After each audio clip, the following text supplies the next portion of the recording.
Hi, I'm John Lieber, and this is U.S. Politics in a little over 60 seconds. Today's question: what were the biggest U.S. political moments in the year of 2021, and how did those moments lead us to where they are right now? Well, I can think of five. The first was, and most important, was probably January 6th. A historically important moment.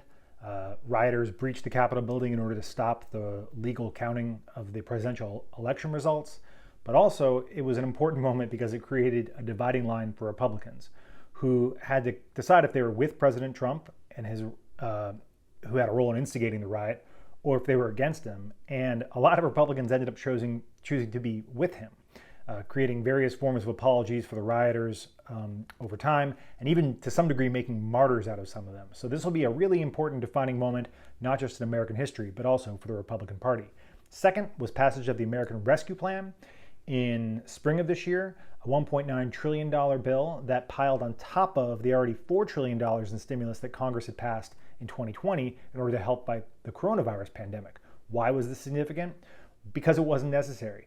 And what it ended up doing was overheating an economy that was already starting to recover from the pandemic, providing households with $1,400 checks and continuing to pay people not to work, and has contributed to the high pace of inflation that's been seen in the second half of 2021, which in turn has hurt the chances of President Biden's Build Back Better bill from passing into law. So this turned out to be a very significant moment, even though it wasn't obvious at the time. Third point, the withdrawal from Afghanistan. This is when you really started to see a steep decline in President Biden's approval ratings, because the withdrawal got directly at the issue that he had built his campaign around, which is competence. And the botched withdrawal, the headlines, the chaotic scenes at the airport really started to make it seem like perhaps the Biden administration didn't know what they were doing. That's been a drop from which they haven't recovered.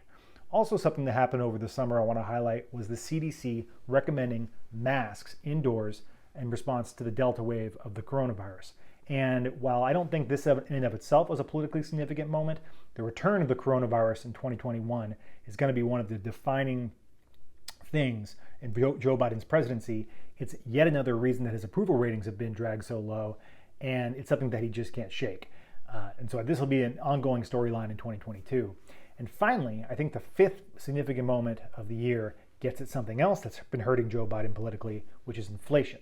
And he chose to renominate Jay Powell, who was President Trump's Fed chair, because of the credibility Powell has built up as an inflation fighter, helping the Fed to pull out of the extraordinary measures they took during the pandemic and clear a path towards raising interest rates sometime next year. But his renomination is basically an endorsement of the Fed's loose monetary policies and an endorsement of Powell's ability to keep inflation in check starting next year. This is going to be a huge story. It's a really big political priority for the Biden administration, fighting inflation, and this is not the last you're going to hear about this.